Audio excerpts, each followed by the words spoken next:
বন্ধুরা আজ একটি সিংহ এবং শিয়ালের গল্প বলবো। গল্পটি শেষ পর্যন্ত দেখুন, অনেক ভালো লাগবে। রসুলপুর জঙ্গলে একটি শিয়াল ছিল, তার একটি ছানা ছিল। ছানাটি অনেক সুন্দর ছিল, সে ছিল অনেক ছোট, সে কিছু বুঝতো না। ছানা শুনো, আমি একটু খাবার নিয়ে আসি এবং আমিও কিছু খাবার খেয়ে আসি, আমার অনেক ক্ষুধা লেগেছে। আমি খাবার খেতে যাচ্ছি, তুমি বাসায় থেকো, বাসা থেকে কোথাও যেও না কিন্তু। আচ্ছা ঠিক আছে মা, তুমি চালু করে ফিরে এসো, আমার অনেক ভয় করতেছে। চিন্তা করো না বাবা, তোমার কিছু হবে না। আমি তোমার জন্য খাবার নিয়ে এবং খাবার খেয়ে চলে আসবো, তুমি কোনো ভয় পেও না। আচ্ছা ঠিক আছে মা, তাহলে যাও। এই বলে শিয়ালটা সেখান থেকে চলে গেল। এখানে আবার বাচ্চাটা বসে আছে। ওইদিকে একটি ছিল সিংহ, সে ছিল অত্যন্ত ভয়ঙ্কর এবং নিষ্ঠুর। সে বলতেছে, আমি তো বন থেকে খাবার খুঁজে আনি, এই বনে শুনেছি একটা শিয়াল আছে, ওর নাকি বাচ্চা হয়েছে। ওর বাচ্চাটাকে যদি আমি কিডন্যাপ করে ফেলি তাহলে তো ও আমার জন্য খাবার নিয়ে আসবে, তারপর আমি বসে বসে খেতে পারবো এবং আমার কষ্ট করে শিকার ধরতে হবে না। হা হা হা, আমি ওই বাচ্চাটাকে ধরে নিয়ে আসি। এই বলে সে যাচ্ছে। ওইদিকে আবার শিয়ালটা খাবার খুঁজতে যাচ্ছে, দেখে অনেকগুলো কাঁকড়া পড়ে আছে। কাঁকড়া দেখে বলতেছে, এই কাঁকড়াটি তো অনেক সুন্দর, এগুলো যদি আমি খাই এবং কাঁকড়াটি অনেক ভালো, এগুলো আমার ছানাকে নিয়ে দেব, তাহলে আমার ছানাকে অনেক খুশি হবে। হা হা হা। এটা বলে সে খাবার খেতে শুরু করলো। ওইদিকে আবার সিংহটা যে দেখে ছানাটা বসে আছে। ওই ছানা, শুনো, তোমার সাথে কিছু কথা আছে। হ্যাঁ আঙ্কেল বলেন, কি কথা বলবেন আমার সাথে? তুমি আমার সাথে চলো, তোমার মা বলেছে আমার সাথে যেতে, তা না হলে তোমার এখানে বিপদ হবে। ভয় করতেছে না? হ্যাঁ আঙ্কেল, আমার মা বলেছে, তাহলে তো আমাকে যেতেই হবে। হ্যাঁ, তোমার মাই আমাকে বলেছে আমার সাথে যেতে, চলো আবার। এটা বলে বাল দিয়ে সেখান থেকে ওই ছানাটাকে নিয়ে গেল। তখন ওইদিকে আবার শিয়ালটার খাওয়া হয়ে গেছে, হয়ে বলতেছে, এবার আমার ছানাটার জন্য কিছু খাবার নিয়ে যাই। এই বলে সে খাবার নিয়ে ওর বাসার দিকে রওনা দিল। তখন সে বাসায় গিয়ে দেখে তার ছানা নেই। তখন সে খুঁজে দেখে কোথাও ছানাটা নেই। হায়, আমার ছানা কোথায় গিয়েছে? আমার ছানা তো কিছু বুঝে না, আমার ছানা কোথায় গিয়েছে? আমি তো বলেছি বাসায় থাকতে, কিন্তু হঠাৎ করে কোথায় চলে গেল কিছুই তো বুঝতে পারতেছি না। আমার ছানাকে না পেলে তো হবে না, আমার ছানা কোথায় গেল?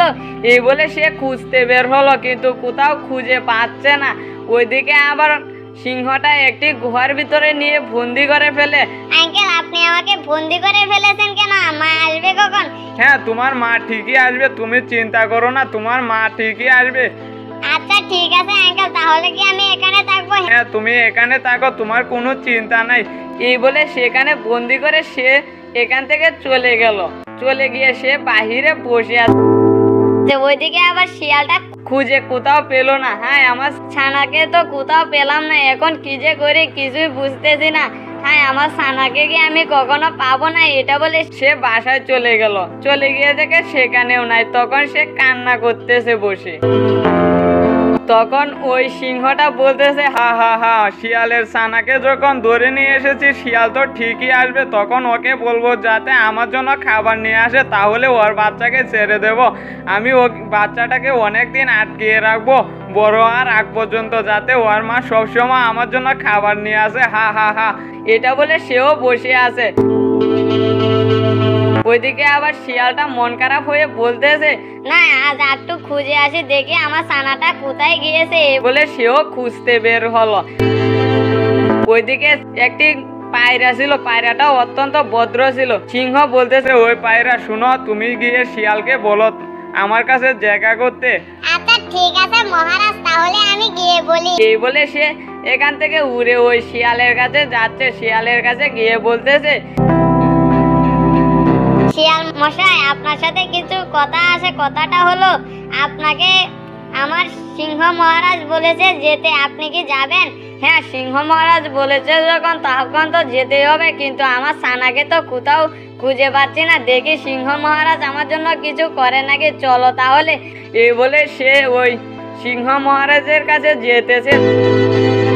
তখন সিংহ মহারাজের কাছে যে বলতেছে, মহারাজ আপনি আমাকে ডেকেছেন? হ্যাঁ তোমাকে ডেকেছি, তোমার ছানা হারানো গিয়েছে। হ্যাঁ ছানা হারানো গিয়েছে। ছানাটা আমার কাছে আছে। কি বলেন মহারাজ, আপনার কাছে আছে? তাহলে আমার ছানাকে ফিরিয়ে দেন। না আমি তোমার ছানাকে দেব না, যতদিন পর্যন্ত আমি খাবার খুঁজে না পাবো ততদিন পর্যন্ত তুমি আমাকে খাবার এনে দিবে, তাহলে তোমার ছানাও খাবে আমিও খাবো। না সিংহ মহারাজ, এটা আপনি করবেন না, আমার ছানা তো এখনো ছোট। না ওর কিছু হবে না, তুমি যতদিন পর্যন্ত খাবার আনতে পারবে ততদিন পর্যন্ত ছানা আমার কাছে ভালোই থাকবে, আর না আনতে পারলে তো জানোই তোমার ছানাকে আমি খেয়ে ফেলবো। না সিংহ মহারাজ এসব করবেন না, আমি ঠিক আছে আপনার জন্য খাবার নিয়ে আসবো। এই বলে শিয়ালটা সেখান থেকে চলে গেল। হা হা হা, আমার কথা না মেনে এখন যাবে কোথায়? এখন তো ওর ছানা আমার কাছে বন্দি হয়ে আছে। হা হা হা, এটা বলে সেও বসে আছে। তখন শিয়ালটা হাঁটতেছে আর বলতেছে, কেন যে আমার ছানাটাকে রেখে গিয়েছিলাম, এখন ওই সিংহটা ওকে বন্দি করে আমার কাছে খাবার চাচ্ছে। এখন আমি খাবার যে ওর জন্য কোথা থেকে আনি? আমাদের দুজনের খাবারই আনতে আমার কতটা কষ্ট হয়, কি যে করি। তখন একটি গ্রামে ছিল একটি লোক, তার ছিল 2টি মুরগ। তখন সে গিয়ে দেখে সে মুরগকে খাবার খাওয়াচ্ছে। তখন দেখে বলতেছে, না এখান থেকে একটি মুরগ আজকে ধরে নিয়ে যাই, কাল এসে আরেকটা নিব, তারপর একটা কিছু ব্যবস্থাও করব। আর 2 দিন একটু ভাবি কি করা যায়, ওর কাছ থেকে তো আমার ছানাকে আনতে হবে। এটা বলে সে মালিক চলে গেল। তখন সেখান থেকে একটি মুরগ ধরে ওই সিংহটার কাছে গিয়ে বলতেছে, সিংহ মহারাজ আপনার জন্য মুরগ নিয়ে এসেছি, এই মুরগটা খান, আপনি খেয়ে আমার ছানাটাকে ছেড়ে দেন। না আমি তোর ছানাকে এখন ছাড়বো না, তোর ছানাকে আরো কিছুদিন পরে ছাড়বো। তুই প্রতিদিন আমার জন্য এভাবে খাবার আনবি, তাহলে দেখবি একদিন তোর ছানাকে ছেড়ে দেবো। হা হা হা হা, তুই এখন চলে যা, আমি খাই। তখন সেখান থেকে শিয়ালটা চলে গেল।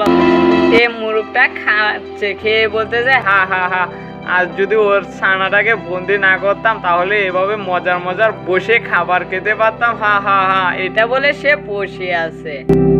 ওইদিকে আবার শিয়ালটা সে বাসায় চলে গিয়ে ভাবতেছে, হ্যাঁ আমার ছানাকে তো ও বন্দি করে ফেলেছে, ও বলে আরো খাবার দিলে ওই ছানাটাকে ছাড়বে। এখন কি যে করি কিছুই বুঝতেছি না। হায় রে, কেন যে আমি ওকে একা রেখে গিয়েছিলাম? ওই সিংহটাকে আমি তো একদিন ওর শাস্তি দেবই, কিন্তু আজ আমার ছানাকে জিম্মি করে ওই আমার কাছ থেকে খালি খাবার খাচ্ছে। কি যে করব কিছুই বুঝতেছি না। এটা বলে সে ঘুমিয়ে গেল।